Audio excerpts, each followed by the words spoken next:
What's poppin', cousins, and welcome back to Guns and Butter with your favorite cousin, Kinda G. And happy Friday, y'all. We are literally wrapping up January as we speak. It is January 31st. There's no way that 2025 is already getting swallowed up this fast. We're not gonna do this again this year. Just slow down, 2025. But y'all, with that, I gotta start getting my Guns and Butter Black History fun facts together. And this year, I'm gonna need a little bit of help. So if y'all don't mind, if you just so happen to come across a chilling or maybe an unknown true crime fun fact that pertains to maybe an event or a person, DM me on Instagram, Guns and Butter Pod, and tune in every week in February where I'll be sharing one of these Black History fun facts with everybody at the dinner table. But all right, y'all, we have another juicy case for y'all this week.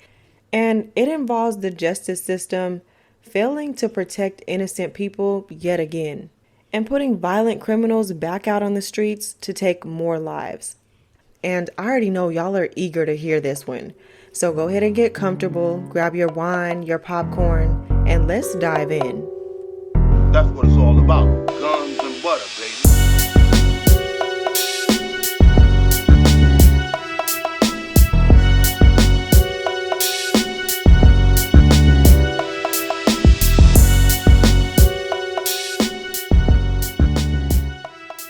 Okay, cousins, this week at the dinner table, I'll be telling y'all about 4 murders. The first death is that of 24-year-old Natayla Morse. The second is 22-year-old Zlayiah Frazier. The third and fourth are 42-year-old Flossie Bray and her husband, 70-year-old Robert Bray. It all started on June 4th, 2022, in Detroit, Michigan, in a nice, quiet neighborhood. It's 3 a.m., everybody's sleeping, and then all of a sudden, screams and a gunshot ring through the night. A concerned neighbor quickly jumps into action and calls the police. Officers are immediately dispatched out to Lenox and Cranfield Street, which is in a middle-class neighborhood on the east side of Detroit. So when they arrive to the location, they find a woman's body laying face up in a vacant lot. Off first glance, she was unrecognizable. She suffered from severe blunt force trauma to her face. And laying next to her body, they find a big cement block with blood all over it. And they presume this was most likely the murder weapon. After further examination of her body, they can tell that she put up a hell of a fight for her life. Almost every single one of her fingernails were broken and ripped from the nail bed. Continuing on, the investigators determined that she in fact hadn't been shot. However, the 911 caller recalls hearing a single gunshot. So of course they want to speak to the 911 caller to clear up a couple of their questions. When they track down the caller by the name of Lee Rollins, he again confirms that he heard a single gunshot and a woman screaming. And he was actually a very useful witness in this murder because he was quick on his feet, he ran to the window, he pulled out his phone and he started recording as soon as he started hearing all these crazy noises in his neighborhood. And he was actually able to catch the possible suspect running back to a white sedan parked in the middle of the street. And in this video he was able to capture, police are able to see a license plate on the car. So after running the plates through the system, the registration comes back to that of a 24-year-old woman by the name of Natayla Morse. 24-year-old Natayla was absolutely beautiful. I mean, her family said she was stunning. And she was out here really just trying to make a way for herself. She was ambitious, she was a go-getter, very independent, had a good head on her shoulders, and she was a girl's girl. She loved doing her makeup, having her hair done, nails done, all of that. She was always gonna be in the hottest clothes, best scented perfume. One of her sisters said she was just top tier, baby, okay? Top tier. And as you can tell, she was really about her money. And she just so happened to land herself a new job working at Chrysler. And for my Detroit listeners, correct me if I'm wrong, but it said that Chrysler is one of the big 3 car companies in Detroit. So after getting this job at Chrysler, things are looking up for her. She make shit shake, okay? She about her money. Which meant that she really didn't leave a whole lot of room for romance and relationships. But you know, she was still dating, she was dabbling, getting out there, having fun. And if you're not meeting people in person, of course, you're probably going to be meeting them on dating apps or on social media. So that's where she was doing a lot of her secret lowdown dating. And like many situations that we know we need to be aware of out there, meeting somebody online proved to be yet again very dangerous. And in this situation, Natayla's downfall. Just 2 days after finding Natayla's body, 911 received yet another call. And this time it's because a car has just been set on fire. When the authorities arrive, they find the car that set on fire to be Natayla's white sedan that they had been looking for. Once it's impounded, they immediately start searching it for any type of evidence. Now, amongst the burnt remnants that are left of her car, they do find her cell phone inside. However, it was too badly burnt to retrieve any type of data from it. But when the news of her death hits her family, her cousin by the name of Jody Adams is the first to come forward with information. And she lets the investigators know that Natayla was at her house the night she was killed. Now, Jody says that Natayla only stayed for about 15 minutes before abruptly getting up to head to work. And they're like, work? Since when is Chrysler open up that late at night? And her cousin is like, well, Chrysler wasn't exactly her only job. So Jody proceeds to tell them that Natayla had a little side hustle working as an escort so that she could make a little bit of extra money to maintain the type of lifestyle she liked to live. Plus, she wanted to help her twin sisters be able to go to prom that year. So she was trying to make a little money on the side so that she can still maintain the type of lifestyle she liked to live while helping her family out as well. So detectives instantly think the person who did this to her had to be somebody that she was going out on a date with. And Jody's like, look, y'all, if you can get your hands on her iPad, that'll probably answer a lot of your questions. So they reach out to her family, they get her iPad, and her messages are very telling. So off rip, they can see that she's been texting back and forth with a dude named Jordan Parks. So he's the first person they want to speak with. They track him down for an interview, and when they bring him in, he's really nonchalant and careless about Natayla's death. So off rip, his carelessness is just very suspicious to the investigators. But after talking to him, he's quickly cleared up as a suspect because he explains their relationship is nothing more than casual sex. They were friends. The last time he seen her was on June 1st, and she died on June 4th. Not to mention, he had a pretty airtight alibi, and he agrees to give a polygraph test and a DNA sample. So he was very forthcoming with information. He wasn't trying to hide anything, which he passes the test, and his DNA was not anywhere on Natayla's body. So he was cleared as a suspect. So they go ahead and get back into her iPad, and they continue digging.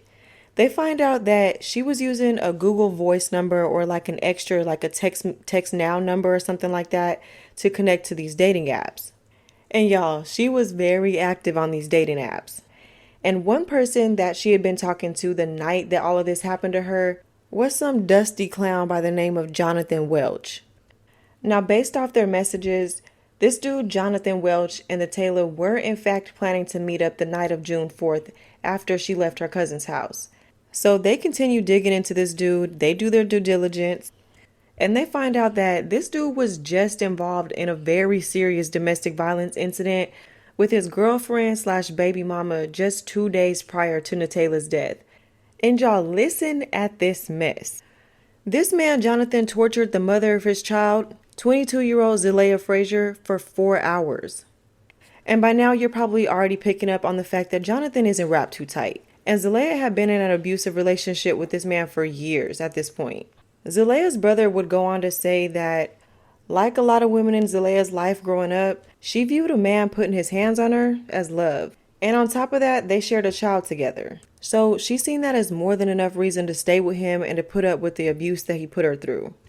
But on this particular night, on June 2nd, Jonathan was on one. He was in one of his insecure moods, and he felt like she was cheating on him. So while she's sound asleep, he starts attacking her. He starts beating on her, sexually assaulting her, and demanding the password to her phone. And she wasn't giving it to him.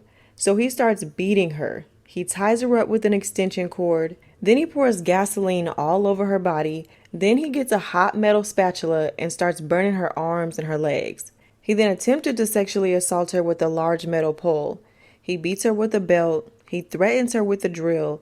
And eventually he leaves her alone in the room. She's luckily able to get herself free and escape to the neighbor's house to call for help.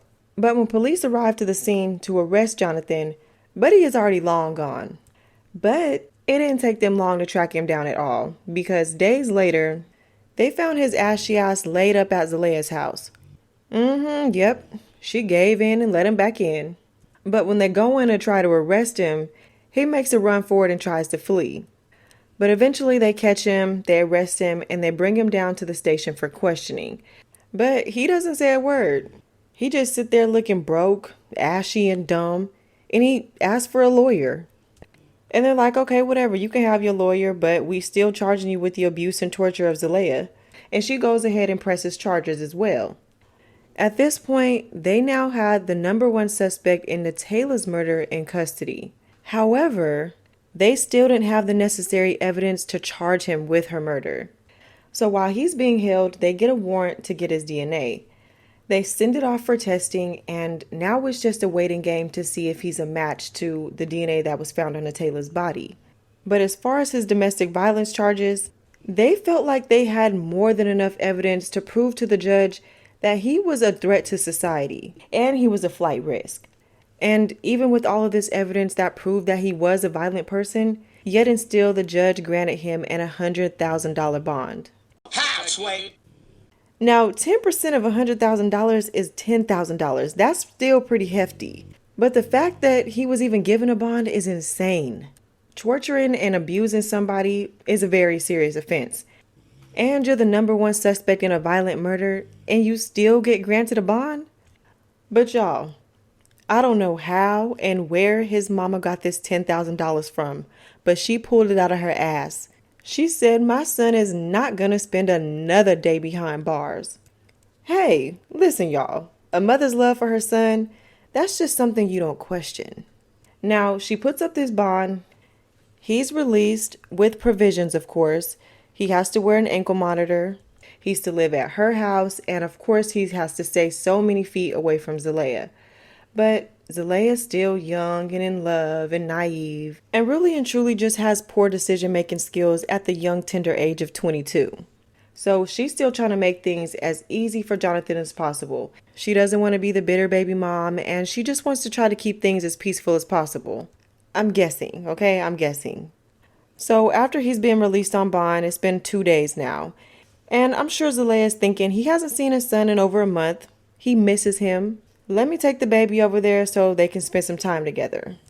So she proceeds to go over to Jonathan's mom's house to drop off the baby. And this is when all hell breaks loose. On July 10th, only 2 days after Jonathan was released on bond, yet another concerned neighbor is calling in to the police, but this time it's to a home on Kenosha Street. So a neighbor is calling in because Jonathan's mom, Flossie Bray, has been stabbed through the back, and she's just stumbled over to his doorsteps. She's bleeding out, she's dying. Get here quick. And then police receive another call, but this time it's from Zlayiah. She sounds frantic and scared, and she's saying that her son's father is trying to kill her. Just before screaming, and the call ends. As paramedics and police arrive to the scene, they immediately tend to Flossie's wounds. She's on the neighbor's porch bleeding out. While they're trying to save her life, the SWAT team tactically sets up a perimeter around the home because Jonathan's just barricaded himself inside. So while the tension is high, they're going through their standoff procedures. All of a sudden, they see Zlayiah and Jonathan's 1-year-old son come roaming from the backyard. Once they get the baby to safety, all of a sudden they start seeing smoke coming from the house, and then they start hearing gunshots. They return fire, and it's just this intense standoff. Then all of a sudden, they see Jonathan come crawling out of the house to surrender. Once he's apprehended and arrested, they get the fire in the home under control, and they're finally able to go inside and take a look around. Upon first entering the home, in the living room, they find Zlayiah laid out on the floor with the couch turned over on top of her. She'd been stabbed several times, mainly in her chest and neck area. As they continue on through the house, sadly, Zlayiah wasn't the only victim they found. They also find Jonathan's 70-year-old stepdad, Robert Bray. He had suffered from stab wounds and blunt force trauma. And sadly, 2 days after all of this, Jonathan's mom, Flossie, succumbed to her injuries and died in the hospital. And I know we're all thinking the same thing. Why did you have to kill your mom and your stepdad? Even your baby mom, like what was the problem? You know how mad I would have been if I was his mom?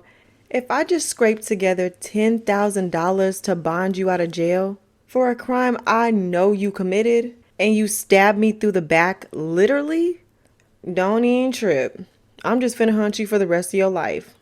So down at the Harper Woods police station, the investigators quickly start questioning Jonathan. They want to know what happened, what's his motive, what was going on in his head. So y'all listen to what Jonathan says happened. He starts off by telling them that Zlayiah and his mom got into an argument. His mom starts getting aggressive. She climbs on top of Zlayiah and he jumps in to try to save Zlayiah. But then his mom and his stepdad turn on him. So he then grabs a knife and starts attacking them in self-defense. Huh.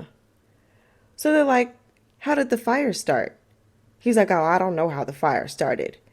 And then they're like, if you jumped in to save Zlayiah, why did she have stab wounds if you only attacked your parents? Yeah, boy, shut up. You tried it. That was a real flimsy attempt at trying to get off on 3 murders. So investigators are like, okay, yeah, sounds good. Very convincing, Jonathan. And he realizes that it's over. So he does what he does best, and he just stops talking. So with this, the district attorney is positive that they have enough evidence to get a conviction. So they go ahead and charge him with 3 counts of first-degree murder, 3 counts of assault with intent to murder, 1 count of second-degree arson, 7 counts of felonious assault, and 6 counts of felony firearm. So while he's sitting in jail awaiting trial for all of the previous charges, Detroit detectives are still trying to get him for Natayla's murder. So on August 2nd, the DNA results finally come back, and it was determined that the DNA found under Natayla's nails were in fact a positive match to dusty, stain-ass Jonathan Welch. So without a confession from Jonathan, the investigators have to put together their own timeline of events based off of the evidence that they have. So this is what they believe happened leading up to the 4 murders. It all started on June 2nd, the incident where Jonathan brutally tortured Zlayiah. 2 days after that, he was online looking for some sex, looking for a little lick to hit, and he comes across Natayla's profile on one of the dating apps. He reached out to her, they agreed to meet up. After leaving her cousin's house, Natayla then picks Jonathan up. They drive to a ducked-off neighborhood. Whether or not they had sex or not, we don't know, but they had some type of encounter in Natayla's car. And I'm thinking once the encounter was over with and it was time to pay up, he pulls a gun out on her. She's able to get out of the car and start running. While she's running for her life through this field, investigators believe that he fired a warning shot at her in order to scare her. And that's how the neighbor heard the single gunshot and then screams. But Jonathan then viciously attacks Natayla, beats her with a concrete brick to a point where she's unrecognizable. After killing her, he flees in her car and then takes her car and dumps it 2 days later by setting it on fire. By this time, he's been caught for the torture of his baby mom. So after sitting in jail for about a month, his mom caves in and bonds him out. 2 days after being released, he takes all of his pent-up aggression out on Zlayiah when she comes over to drop off their son. He starts beating and attacking Zlayiah, and then when his mom jumps in, he then turns his aggression to her. After his mom is able to run from the house, he gets his hands on a hammer, finds his stepdad, and beats him to death.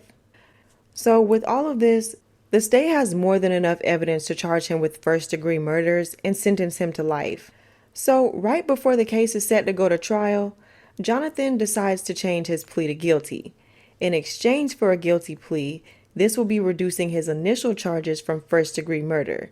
So with this, the prosecutors accept his guilty plea.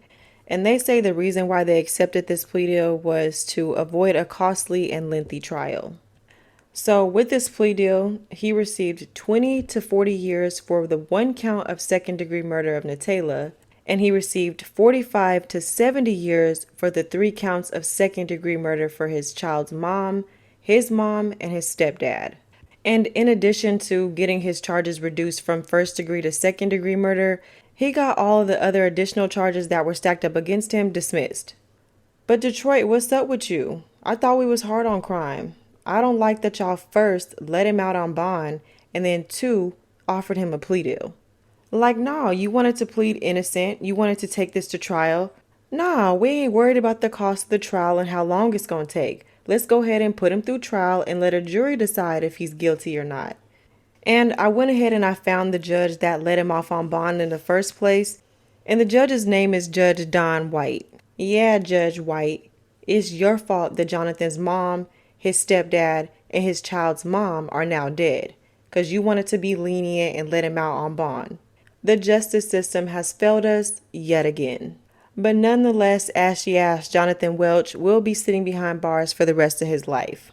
But y'all, that's the end of this week's case. Another short one for y'all. I hope y'all enjoyed it. And I'll see y'all back here same place, same time next week. That's what it's all about.